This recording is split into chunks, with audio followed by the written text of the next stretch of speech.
लालची doctor, 5G radiation. Delhi के वसंत कुंज में दिन प्रतिदिन कोरोना के केसेस बढ़ते ही जा रहे थे। इस इलाके से सबसे नजदीक था डॉक्टर विकास का प्राइवेट हॉस्पिटल, तो अधिकतर लोग इसी हॉस्पिटल में अपना इलाज करवा रहे थे। यहाँ डॉक्टर विकास बिना जांच किए ही पेशेंट को कोरोना पेशेंट डिक्लेयर कर रहे थे। सर, हमने तो उस पेशेंट का कोरोना टेस्ट किया ही नहीं और आपने उसे बोला कि वो कोरोना पॉजिटिव है। तुम अपने काम से मतलब रखो।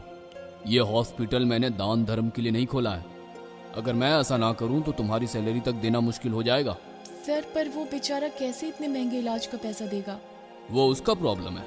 तुम जाओ अपना काम करो और बाकी की चीजों में अपनी टांग मत अड़ाओ। नर्स को पता था कि ये सब गलत है, पर वो बेचारी अपनी नौकरी और परिवार का सोचकर चुप बैठी रही।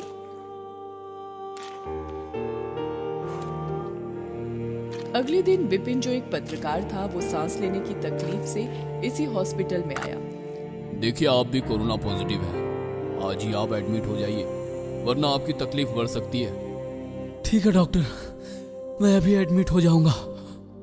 विपिन उस दिन हॉस्पिटल में एडमिट हो गया। अगले 6-7 दिनों तक विपिन को मेडिसिन और डाइट मिलती रही और उसकी सांस लेने की तकलीफ कम होने लगी थी। शायद मेरी बॉडी में कोरोना एंटीबॉडी बन रहे होंगे। अच्छा है, मैं जल्दी ठीक हो जाऊंगा। 8 दिनों के इलाज के बाद विपिन बिल्कुल ठीक लग रहा था। देखिए, अब आप बिल्कुल ठीक है। अब आप घर जा सकते हैं। ये सुनकर विपिन बहुत खुश हुआ।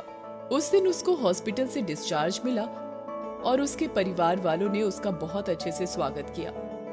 2-3 दिन तक सब कुछ ठीक था। फिर अचानक एक रात विपिन को फिर से सांस लेने में प्रॉब्लम होने लगी। ऐसा क्यों हो रहा है? मेरी बॉडी में तो एंटीबॉडीज बन चुकी होगी ना। विपिन के मम्मी डैडी परेशान थे। उसकी माँ ने रो रो कर अपना बुरा हाल कर लिया था। तभी विपिन ने अपने एक दोस्त को फोन लगाया।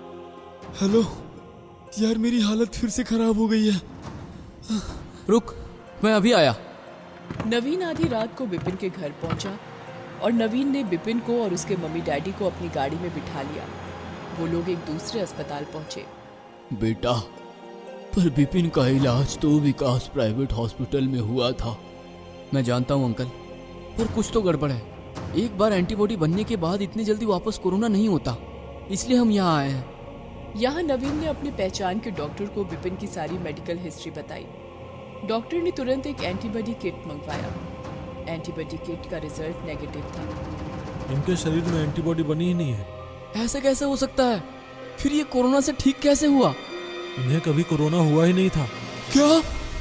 मुझे कुछ और टेस्ट करने पड़ेंगे, तभी बता सकते हैं कि इनकी बीमारी क्या है। डॉक्टर ने विपिन के कुछ ब्लड टेस्ट और एक्सरेज करवाए। आई एम सॉरी टू से, पर आपके पिछले डॉक्टर ने आपको बेवकूफ बनाया है। विपिन जी, आपको कभी कोरोना हुआ ही नहीं है। आपको बस 5G रेडिएशन के साइड इफेक्ट हुए हैं। What? शायद आपके घर के नजदीक कोई 5G टावर होगा। ये सुनकर विपिन और नवीन दोनों हैरान रह गए। उन दोनों को समझ आ गया कि डॉक्टर विकास लोगों को बेवकूफ बनाकर पैसे ऐंठ रहा है और बस दोनों ने ठान लिया कि डॉक्टर विकास को सबक सिखाकर ही रहेंगे। दोनों सीधे अपने चैनल के ऑफिस गए। वहाँ उन्होंने अपनी रिपोर्टर फ्रेंड मेघा को सब कुछ बताया। अब हमें क्या करना चाहिए? मैंने उस हॉस्पिटल में वैकेंसी की पोस्ट देखी थी, नर्स की वैकेंसी। परफेक्ट। तुम वहाँ नर्स का इंटरव्यू देने जाओ। और हाँ, इतनी हॉट बन के जाना कि डॉक्टर विकास तुम्हें जॉब देने से मना ना करे। बस जॉब मिलते ही हम उस हॉस्पिटल पर स्टिंग ऑपरेशन करके उस हॉस्पिटल पर ताला लगवाएंगे। ओके? ओके, ठीक है। अगले दिन मेघा एकदम सज सवर कर नर्स की जॉब के लिए इंटरव्यू देने पहुंची। मेघा को देखकर विकास कुछ पलों के लिए सुन्न रह गया। अब जायज था कि मेघा को नर्स की जॉब मिलेगी ही मिलेगी, और वही हुआ। मेघा, तुम कल से ज्वाइन कर सकती हो। Thank you doctor. Any time. अगले दिन नवीन और विपिन बाहर वैन में बैठे थे। मेघा नर्स के कॉस्ट्यूम में हॉस्पिटल में एंटर हुई। मेघा के ड्रेस के बटन में एक हिडन कैमरा था जो सब कुछ शूट कर रहा था। मेघा सीधे हेड नर्स के पास गई। हेलो मैम, मैं यहाँ न्यू हूँ, आज से ही ज्वाइन कर रही हूँ। हाँ, डॉक्टर ने मुझे बताया था तुम्हारे बारे में। चलो मेरे साथ, मैं तुम्हें तुम्हारा काम समझाती हूँ। वो नर्स मेघा को कोरोना वार्ड की ओर ले गई। हमने पीपीई किट नहीं पहना है, हमें कोरोना हो सकता है। कुछ नहीं होगा। वो क्यों? क्योंकि इनमें से किसी को भी कोरोना नहीं है। क्या? हाँ, सबके सब 5G रेडिएशन के मरीज हैं। तो इन्हें एडमिट क्यों किया है? डॉक्टर विकास के ऑर्डर हैं इसलिए। ठीक है। मेघा उस वार्ड में मरीजों को दवाई वगैरह देने लगी। लगभग दोपहर के 12 बजे थे जब डॉक्टर विकास हॉस्पिटल पहुंचे और पहुंचते ही मेघा मेरे केबिन में आओ। Yes sir. Megha doctor Vikas के केबिन में गई। देखो मेघा, अब तक तो तुम्हें पता चल ही गया होगा कि यहाँ एक भी कोरोना पेशेंट नहीं है। यस सर, पर मुझे क्या, मैं तो अपना जॉब करूंगी। वेरी गुड, बहुत आगे जाओगी। मुझे तुमसे यही एक्सपेक्टेशन थी। वैसे भी इतना बड़ा हॉस्पिटल चलाना खाने का काम है क्या? हाँ, अगर मैं इन पेशेंट को बोलूं कि इन्हें 5G रेडिएशन के साइड इफेक्ट हुए हैं तो क्या ये मुझे पैसे देंगे? नहीं देंगे। इसलिए मैंने इन्हें बताया कि इन्हें कोरोना है। कोरोना का नाम सुनते ही पैसे अपने आप आ जाते हैं। अब क्या करे, गंदा है पर धंधा है।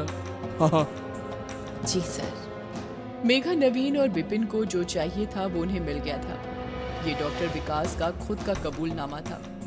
मेघा हॉस्पिटल के बाहर खड़ी वैन में गई। वहां से वो तीनों सीधा चैनल के ऑफिस गए और न्यूज टेलीकास्ट होने लगी। आज की बड़ी खबर, डॉक्टर विकास प्राइवेट हॉस्पिटल में हो रहा है घोटाला। डॉक्टर विकास अपने मुनाफे के लिए मरीजों को कोरोना मरीज बताकर पैसे ऐंठ रहे हैं। ये देखिए, डॉक्टर विकास रंगे हाथ पकड़े गए हैं हमारे स्टिंग ऑपरेशन में। वैसे भी इतना बड़ा हॉस्पिटल चलाना खाने का काम है क्या? हाँ, अगर मैं इन पेशेंट को बोलूं कि इन्हें 5G रेडिएशन के साइड इफेक्ट हुए हैं तो क्या ये मुझे पैसे देंगे? नहीं देंगे। इसलिए मैंने इन्हें बताया कि इन्हें कोरोना है। कोरोना का नाम सुनते ही पैसे अपने आप आ जाते हैं। अब क्या करे, गंदा है पर धंधा है। हाँ। ये देखिए, एक डॉक्टर का घिनौना सच।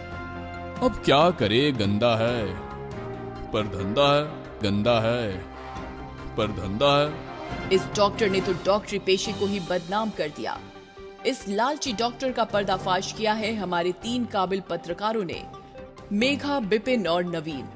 ये न्यूज टेलीकास्ट होते ही पुलिस ने डॉक्टर विकास को गिरफ्तार कर लिया और विकास प्राइवेट हॉस्पिटल पर भी ताला लग गया। और फिर गवर्नमेंट ने 5G टावर को भी हटवा दिया। वसंत कुंज के लोगों की तबीयत अपने आप ठीक हो गई। और इस कहानी से ये समझ आया कि ऐसे भी डॉक्टर्स होते हैं जो डॉक्टरी पेशे का नाम बर्बाद कर रहे हैं। ऐसे डॉक्टर्स की असली जगह जेल ही है। लालची गवैया। राकेश एक गवैया था जो रामायण और महाभारत की कथाएं गा गा कर सुनाया करता था और इसी कारण उनकी हालत बहुत खस्ता हो गई थी। घर में पैसों की तंगी थी।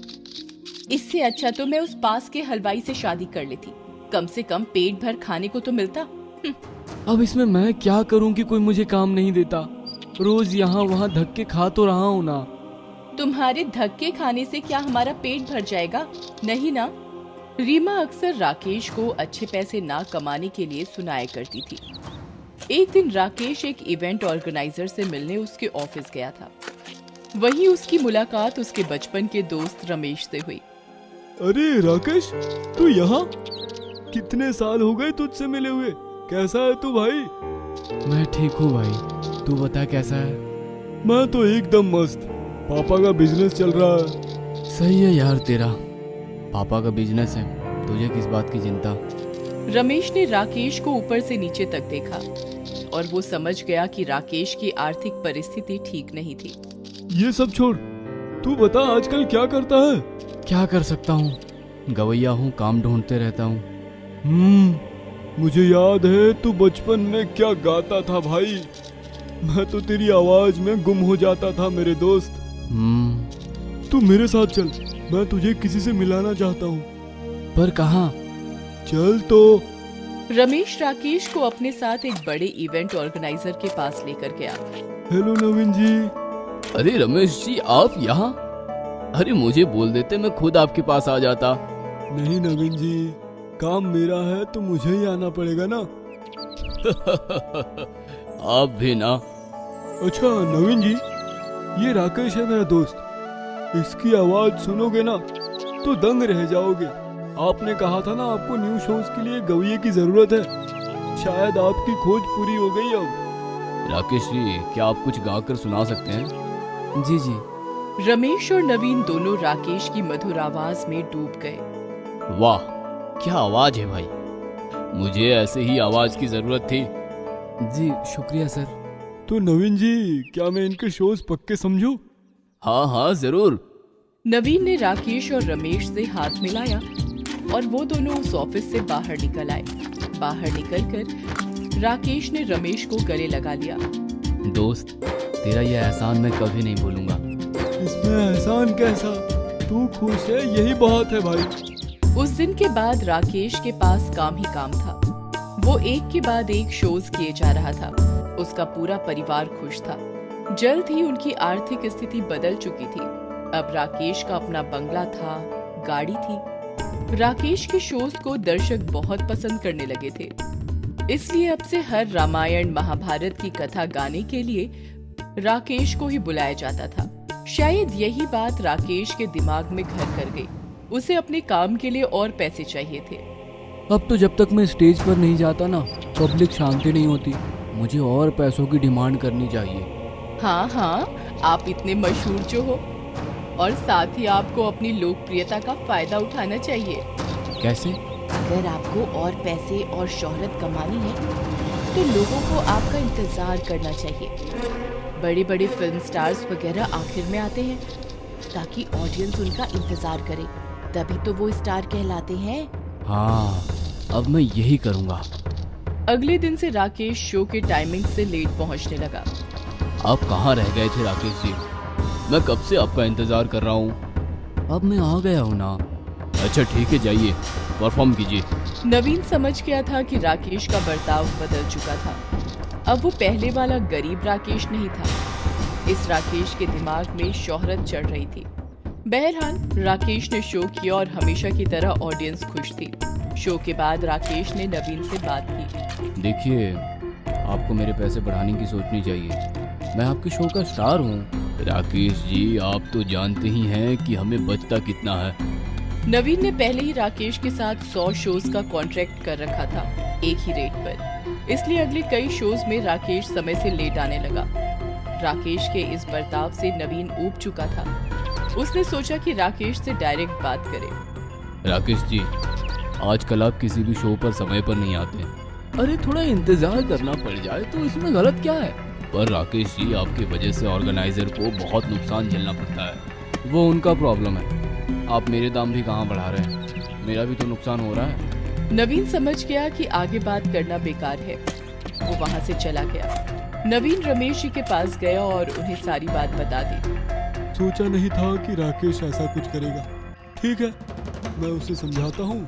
आप चिंता मत कीजिए, सब ठीक हो जाएगा। ठीक है रमेश जी। इसके बाद रमेश जी राकेश के पास गए। नवीन जी आए थे मेरे पास। क्यों? मेरी शिकायत करने? नहीं, पर दोस्त, ऐसे काम में आनाकानी करना और समय पे काम पे ना पहुंचना, ये सब तुम्हें सही लगता है क्या?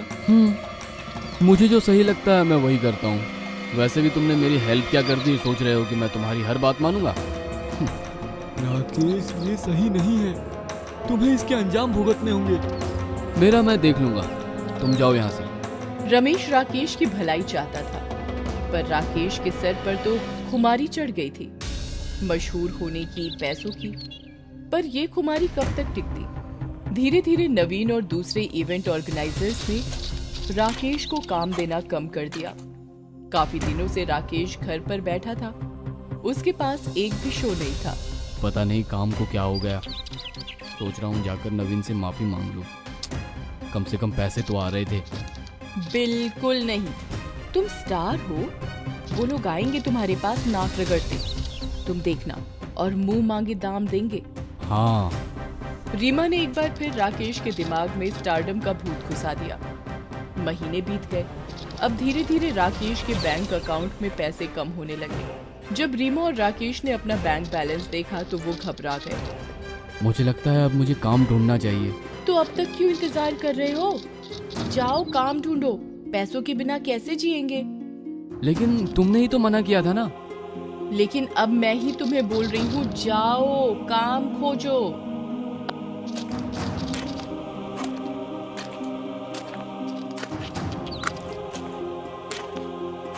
अब जब राकेश नवीन के ऑफिस में गया तो नवीन ने उससे मिलने से इनकार कर दिया।